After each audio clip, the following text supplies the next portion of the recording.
اللہ کو راضی کر لو۔ مسلمان ہونا بہت بڑی دولت ہے۔ میں 6 بر اعظم پھرا ہوں، دنیا کے بادشاہوں سے ملا ہوں، مالدار فقیروں سے ملا ہوں، جنہیں اللہ کا نہیں پتہ ان سے زیادہ درد مند انسان دنیا میں کوئی نہیں۔ جنہوں نے اللہ کو بھلا دیا ان سے زیادہ دکھی انسان کوئی نہیں۔ جنہوں نے اللہ کو بھلا دیا ان سے زیادہ ناکام انسان کوئی نہیں۔ اللہ کو پا لینے والا کبھی نہ ہارا اور اللہ کو کھو دینے والا کبھی نہ جیتا۔ اللہ کو راضی کرنے والے کے مقدر میں ہار نہیں ہے، چاہے سولی پہ لٹک جائے، چاہے ٹکڑے ٹکڑے کر دیا جائے، چاہے آگ میں جلا دیا جائے، چاہے جانوروں کے آگے قیمہ کر کے پھینک دیا جائے۔ جس نے اللہ کو پا لیا وہ کبھی نہ ہارا، اس نے کچھ نہ کھویا، اس نے سب کچھ پایا۔ اور جس نے اللہ کو کھو دیا اس نے سب کچھ کھو دیا، سب کچھ لٹ گیا۔ بھائیو، میں آج جھولی پھیلانے آیا ہوں، میں سیاسی آدمی نہیں ہوں، میں جھولی پھیلانے آیا ہوں، ووٹ کے لیے نہیں۔ میں اس بات کی جھولی پھیلانے آیا ہوں کہ آج تم سارے کلمہ گو مسلمان بھائی اللہ کو راضی کر لو، اللہ کو راضی کر لو۔ جتنا بڑا سودا کرنا پڑے کر جاؤ، جتنی بڑی قیمت دینی پڑے دے جاؤ، اور اپنے اللہ کو راضی کر جاؤ۔ جان پہ کھیلنا پڑے کھیل جاؤ، مال لٹانا پڑے لٹا دو، عزت آبرو داؤ پہ لگے لگا دو، پر اللہ کو نہ ہاتھ سے جانے دو۔ اللہ تمہارا ہے تو سب کچھ تمہارا ہے، اللہ تمہارا نہیں تو کچھ بھی تمہارا نہیں ہے۔ فرعون کی باندھی مسلم عورتیں بہت سی موجود ہیں بیان میں، عورتوں کے لیے سنا رہا ہوں، تمہارے لیے بھی سنا رہا ہوں۔ فرعون کی ایک باندھی تھی، مسلمان ہو گئی۔ عورت تو کمزور ہوتی ہے، پھر وہ باندھی ہو تو اور کمزور ہوتی ہے، اور کلمہ چھپتا نہیں ہے۔ اس کا ایمان اس کے دل میں تھا پر وہ نکل ہی پڑا۔ خوشبو کون چھپا سکے، خوشبو کیسے چھپ سکتی ہے؟ اس کے ایمان کا پتہ چل گیا۔ فرعون نے اسے پکڑوایا۔ اس کی 2 بیٹیاں تھیں، ایک دودھ پیتی تھی، ایک انگلی پکڑ کے چلتی تھی۔ اس نے بڑے کڑا میں تیل ڈالا، اس کے نیچے آگ جلائی، تیل کھولنے لگا، اس نے دربار سجایا، اور اس کے اپنی باندھی کو بلایا، اس کی 2 بیٹیوں کو بلایا۔ یہ مائیں سن رہی ہیں کہ ماں اولاد کے لیے کیا کچھ کر گزرتی ہے، کیا کچھ کر گزرتی ہے۔ مامتا سے تاریخ بھری پڑی ہے، اور اللہ نے بھی جو اپنی محبت کو تشبیہ دی ہے کہ میں اپنے بندوں سے محبت کرتا ہوں، تو باپ کی محبت سے تشبیہ نہیں دی۔ اللہ نے کہا میں ماں سے 70 گنا زیادہ پیار کرتا ہوں۔ اس نے کہا فرعون نے کہا اگر تو موسیٰ کے رب پہ ایمان لائی تو تیری دونوں بیٹیوں کو جلا دوں گا اس تیل کے اندر، اور تجھے بھی جلا دوں گا اس تیل کے اندر۔ ہاں لوگ سمجھتے ہیں موت بہت بڑی سزا ہے۔ ارے جس نے اللہ کو پا لیا اس کے لیے موت تحفہ ہے۔ وہ دنیا کے دکھوں سے نجات پا گیا اور آخرت کی نعمتوں کا حقدار بن گیا۔ تو فرعون کی باندھی نے کہا فرعون یہ تو میری 2 ہیں، اگر میرے پاس اور ہوتی، میرے پاس 100 ہوتی تو میں 100 بھی اللہ کے نام پہ قربان کر دیتی۔ فقض ما انت قاض، کر جو تجھے کرنا ہے۔ انہیں بڑی بیٹی کو پکڑا، انہیں کہا اماں ہائے اس ماں سے پوچھو جس کے آگے جلتا ہوا تیل اور اس کی بیٹی کو ڈالا جا رہا ہو اور وہ اماں کہے، اور اس کا ایک بول ماں کا، ایک بول بیٹی کی جان بچا سکتا ہو۔ کلمہ کفر کہہ جا، گھر میں جا کے توبہ کر لے، معاف ہو جائے گا۔ میں قربان جاؤں۔ ایک مقام ایمان کا ایسا آتا ہے کہ قربان ہونا زیادہ محبوب ہو جاتا ہے جان بچانے سے۔ انہوں نے کہا اماں، انہوں نے کہا بیٹی صبر، اللہ کے نام پہ قربان ہو جا۔ ادھر آ ستمگر، ہنر آزمائیں تو تیر آزما، ہم جگر آزمائیں اہ نہ کر لبوں کو سی، عشق ہے دل لگی نہیں، سینے پہ تیر کھائے جا، آگے قدم بڑھائے جا، یا زبان حال سے کہہ دے کہ ہاں ستائے جا۔ ہاں عشق کی آگ ایسے ہی بھڑکتی ہے، شمع ایسے ہی فروزاں ہوتی ہیں، یہ کمکمے تو بجھ جاتے ہیں، لیکن یہ ایمان والے جو شمع جلا گئے یہ آج تک روشن ہیں، جن کی روشنی میں چلنے والوں کو راستہ مل رہا ہے۔ انہیں بڑی بچی کو پکڑا، ٹانگوں سے پکڑ کے یوں ڈالا، وہ ہائے کرتی گئی اور وہ چٹک گئی اور وہ جل گئی اور وہ بھن گئی مچھلی کی طرح، تلی گئی مچھلی کی طرح۔ ماں ہے، اس کا کلیجہ پھٹ گیا، لیکن آنکھوں سے آنسو کا ایک قطرہ نہیں نکلا۔ صبر دیکھنا ہو تو اسے دیکھو، صبر پڑھنے سے نہیں آتا، اسے دیکھو، اسے دیکھو۔ ایک قطرہ نہیں نکلا تو اس نے کلیجہ پھٹ گیا، تو اللہ نے ماں کی آنکھوں سے پردہ ہٹایا اور اس نے دیکھا اپنی بیٹی کی روح کو نکلتے ہوئے۔ بیٹی کہہ رہی اماں صبر کرو، ابھی جنت میں اکٹھے ہو جائیں گے۔ پھر انہیں چھوٹی بچی کو پکڑا، دودھ پیتی، جسے پتہ بھی نہیں میرے ساتھ کیا ہونے والا ہے، اس کی تو آہ بھی نہ نکل سکی، اور اسے انہوں نے تیل میں ڈال دیا اور وہ جل کے کوئلہ ہو گئی۔ ماں کی آنکھوں سے پردہ ہٹایا، اللہ نے ماں نے بچی کی روح کو نکلتے دیکھا کہ اماں صبر صبر، ابھی اکٹھے ہو جائیں گے۔ پھر جب اس کو پکڑنے لگے تو اس نے کہا فرعون میری ایک خواہش پوری کرو گے؟ کہ کیا؟ کہ جب مجھے بھی جلا دو تو مجھے اور میری بیٹی کی ہڈیاں باہر نہ پھینکنا، ہمیں کٹھے کہیں دفن کر دینا، کٹھے کہیں دبا دینا۔ فرعون نے کہا ہاں تمہاری یہ خواہش پوری کر دی جائے گی۔ ہاں، دنیا میں اللہ فرعونوں کو مہلت دیتا چلا آیا، لیکن فرعونوں کو مار کے دکھایا۔ نمرودوں کو مہلت دیتا چلا آیا، پھر نمرودوں کو مار کے دکھایا۔ قارونوں کو مہلت دی، پھر قارونوں کو مار کے دکھایا۔ پھر جنت اور جہنم کا نظام بنایا۔ پھر ایک دن مجھے بھی کھڑا کرے گا اور تمہیں بھی کھڑا کرے گا۔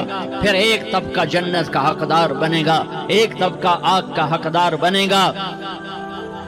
پھینک دیا، جل گئی، ہڈیاں نکل آئیں، انہیں ہڈیوں کو اٹھا کر زمین میں دبا دیا۔ 2000 سال گزر گئے، میرا نبی دنیا میں موسیٰ علیہ السلام کے 2000 سال بعد آتے ہیں اور آپ معراج پہ چلتے ہیں۔ جب آپ بیت المقدس سے معراج کو اٹھے تو آپ کو زمین سے جنت کی خوشبو آئی، تو آپ نے ارشاد فرمایا جبریل میں جنت کی خوشبو سونگھ رہا ہوں، یہ کہاں سے آ رہی ہے؟ تو آپ نے جبریل نے عرض کی یا رسول اللہ، فرعون کی باندی اپنی بیٹیوں کے ساتھ، اپنی ہڈیوں کے ساتھ جس جگہ پر دفن ہے، جس دن اسے دفن کیا گیا تھا، اس دن سے آج تک یہ خوشبو آ رہی ہے، اور یہ قیامت تک خوشبودار رہے گا۔ یہ زمین کا ٹکڑا کہ یہاں وہ دفن ہے جس نے اللہ کے ساتھ سودا کر لیا۔ اللہ سے سودا کر لو، اللہ سے سودا کر لو۔ یہ سودا حسین نے کیا اللہ کے ساتھ، ایک سودا یزید نے کیا، اس نے خون بہایا، اس نے ظلم کیا۔ ارے ظالم کبھی ہرا نہیں ہوتا اور مظلوم کبھی خشک نہیں ہوتا، ظالم پہ کبھی بہار نہیں آتی اور مظلوم پہ کبھی خزاں نہیں آتی۔ اللہ ظالم کو مہلت ضرور دیتا ہے، لیکن ایک دن ہے جب اللہ جنت کو سجائے گا اور جہنم کو بھڑکائے گا اور ترازو کو لٹکائے گا اور پل صراط کو قائم کرے گا اور اپنے عرش کو لائے گا اور خود فرشتوں کو بلائے گا۔ پھر طارق جمیل کو قبر سے اٹھائے گا، سردار عزیر کو قبر سے اٹھائے گا، زید عمر بکر کو قبر سے اٹھائے گا۔ پھر مجھ سے سوال کرے گا میں نے تمہیں دنیا میں عزت دی، مال دیا، بتا آج میرے لیے کیا کر کے لایا ہے؟ بولو آج کیا کر کے لائے ہو؟ یا اللہ کی قیامت سے ٹکر لے جاؤ، یا اللہ کی جہنم کو پانی سے بجھا دو، یا اللہ کی جنت کو آگ لگا دو، یا قبر میں جانے سے انکار کر دو، یا موت سے لڑنے کی طاقت دکھا دو، یا یہ طرز زندگی چھوڑو جس نے ہمیں ہلاک کر دیا، اللہ کے سامنے رسوا کر دیا۔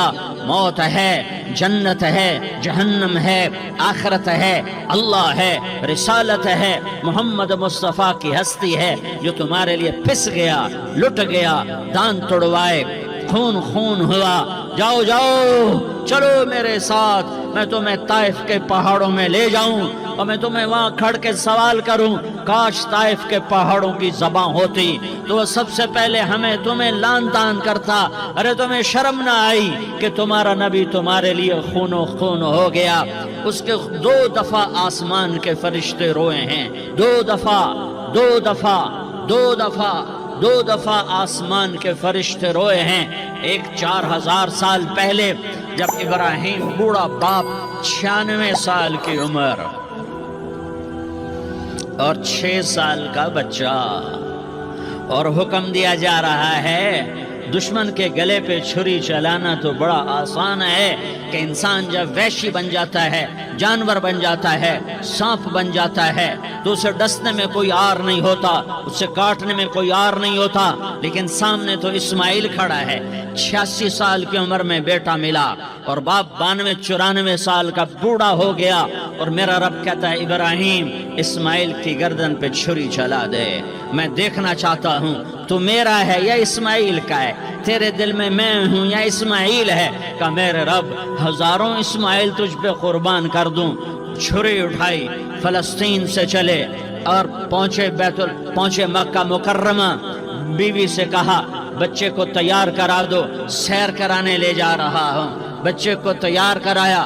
آج پہلی دفعہ بچہ باپ کو دیکھ رہا ہے، انگلی پکڑ کے اچھلتا ہوا جا رہا ہے، میرا ابا مجھے سیر کرانے لے جا رہا ہے، یعنی خبر کے چھری کے نیچے سے گزارنے لے جا رہا ہے، اور لیاری والوں کو پیغام دینے جا رہا ہے کہ اللہ پر ہر شے قربان کرنا سیکھو، اللہ کے لیے ہر جذبہ چھوڑنا سیکھو، ہر شے سے ہٹنا سیکھو، جہاں اللہ ناراض ہے ہٹ جاؤ، ہٹ جاؤ، ہٹ جاؤ، ہارنا پڑے ہار جاؤ، مٹنا پڑے مٹ جاؤ، لٹنا پڑے لٹ جاؤ، دھکے کھانے پڑے کھا لو کھا لو کھا لو، کہ دنیا میں سب سے زیادہ دھکے کھانے والا میرا حبیب محمد مصطفیٰ۔ مجھے لیاری کا کوئی گھر دکھاؤ جہاں غریب نے پیٹ پہ پتھر باندھا ہو، آؤ میں تمہیں دکھاتا ہوں۔ میرا نبی مسجد نبوی میں بیٹھا ہوا ہے اور ایک صحابی آتا ہے اور آ کر یوں کپڑا اٹھاتا ہے، کہتا یا رسول اللہ ادھر دیکھو، میں نے پیٹ پہ پتھر باندھا ہوا ہے، بھوک کی وجہ سے میں سیدھا نہیں ہو پا رہا۔ 2 جہان کا سردار، مقام محمود کا مالک، عرش فرش پر جس کے نبوت کے ڈنکے، محمد جس کا نام، احمد جس کا نام، طٰہٰ جس کا نام، یاسین جس کا نام، پیٹ سے پتھر، پیٹ سے کپڑا ہٹاتا ہے اور فرماتا ہے دیکھ میرا صحابی، تیرے پیٹ پر 1 پتھر ہے، میرے پیٹ پہ 2 پتھر بندھے ہوئے ہیں، میرے پیٹ پر 2 پتھر بندھے ہوئے ہیں۔ ہاں ہاں، ابراہیم نے چھری نکالی، بیٹا تیرے ذبح کرنے کا حکم ہو چکا ہے۔ بیٹا کہتا ابا جلدی کر، دیر کیوں کرتا ہے؟ ہاں ہاں، کہانی سنانی ہے لیاری والوں کو، ایسی اولاد بناؤ، ایسے باپ بنو، اللہ کے امر پر یوں قربان ہونا سیکھو۔ اور اب معصوم بچے کو حیران ہو کر ابراہیم دیکھتا ہے، بیٹا تجھے پتہ ہے میں کیا کہہ رہا ہوں؟ کہاں پتہ ہے، آپ کہہ رہے ہیں میں ذبح کروں گا تو میں مر جاؤں گا، میں مر جاؤں گا تو مجھے آپ کی جگہ اللہ ملے گا، اللہ آپ سے بہتر ہے، مجھے دنیا کی جگہ جنت ملے گی، جنت دنیا سے بہتر ہے۔ پھر معصوم بچے کو ماں یاد آ جاتی ہے، پھر کہتا ہاں مجھے اپنی ماں کا غم ضرور ہے، اسے بڑا صدمہ ہوگا میرے مرنے کا۔ تو اپنا گریبان کھولا اور کرتا اتارا، کہا ابا میں جب مر جاؤں تو یہ کرتا سنبھال لو، یہ میری ماں کو دے دینا، یہ میری نشانی اس کے پاس رہے گی، جب کبھی میں یاد آؤں گا میرا کرتا دیکھ لیا کرے گی، اور تو اپنے کرتے میں مجھے کفن دے کر ادھر ہی دبا دینا، مجھے ادھر مکے نہ لے جانا کہ میری میت کو دیکھ کر میری ماں کو بڑا دکھ ہوگا، مجھے ادھر دبا دینا۔ ابا میرے ہاتھ باندھ دے، میرے پاؤں باندھ دے، اور لیاری والوں کو پیغام دے دو کہ اللہ پہ یوں قربان ہوا جاتا ہے۔ تم پیسے پہ لڑے، تم منصب پر لڑے، تم عہدوں پر لڑے، تم ایک دوسرے کے خون کے پیاسے ہوئے، کیا موت مر گئی ہے تمہارے لیے؟ کیا آخرت کو آگ لگ گئی ہے؟ کیا جنت کو آگ لگ گئی ہے؟ کیا جہنم کو بجھا دیا گیا ہے؟ کیا طارق جمیل کے لیے قبر کا ٹکڑا مقرر نہیں ہے؟ کیا اس کی جان کے نکلنے کا وقت مقرر نہیں ہے؟ کیا منکر نکیر میرے پاس آنے والے نہیں ہیں؟ تمہارے پاس آنے والے نہیں ہیں؟ 96 سال کا بوڑھا باپ بیٹے کے ہاتھ باندھ رہا ہے کسائی کی طرح، جسے بکرے کے ہاتھ پاؤں باندھ رہا ہے۔ پھر بیٹے نے کہا ابا مجھے الٹا لٹانا، سیدھا نہ لٹانا، کہیں تیری نظر پڑے اور تیرا ہاتھ کانپ جائے اور حکم ٹوٹ جائے، مجھے الٹا لٹا دے۔ وَطَلَّهُ لِلْجَبِينِ، الٹا لٹایا اور اپنا گوڈا ان کی کمر پہ رکھا اور ایسے ان کے سر کے بال پکڑ کر یوں سر اٹھایا، چھری کو نیچے سے گزارنے کے لیے، ایک ہاتھ میں سر کے بال، ایک ہاتھ میں چھری، گوڈا اس کی کمر پر، اور یوں آسمان کو دیکھا۔ ہائے ہائے، کائنات ہل گئی، ابراہیم کی نظر آسمانوں پر گئی کیا؟ فرشتوں میں ہلچل مچ گئی۔ فرشتوں کو کیا خبر کہ آگے کیا ہونے والا ہے؟ کہنے لگے یا اللہ، کیا تو مجھ سے ناراض ہو گیا ہے کہ اسماعیل کی محبت نے میرے دل میں جگہ پکڑ لی ہے؟ یہ لے تیرے نام پہ قربان کرتا ہوں، ناراض نہ ہونا، تجھ پر ہر شے فدا ہے، ہر شے قربان ہے۔ یہی لا الہ الا اللہ کا مطلب ہے۔ چھری چلائی، جب یہ کہا یا اللہ میں تیرے نام پہ اسماعیل کو قربان کرتا ہوں، 7 آسمان کے فرشتے زارو زار روئے کہ فرشتوں کو نہیں پتا آگے کیا ہونے والا ہے۔ دوسری دفعہ 4000 سال بعد یہ طائف کی وادی ہے اور یہ محمد بن عبداللہ ہے اور یہ بھاگ رہے ہیں اور پیچھے پتھر پڑ رہے ہیں اور وہ بھاگ کے پیچھے پتھر پڑ رہے ہیں، پھر آپ گرتے ہیں، پھر اٹھ کے بھاگتے ہیں، پھر پتھر پڑتے ہیں، پھر آپ گرتے ہیں، پھر اٹھ کے بھاگتے ہیں، پھر پتھر پڑتے ہیں، پھر آپ بے ہوش ہوتے ہیں، زید بن حارثہ اٹھاتے ہیں،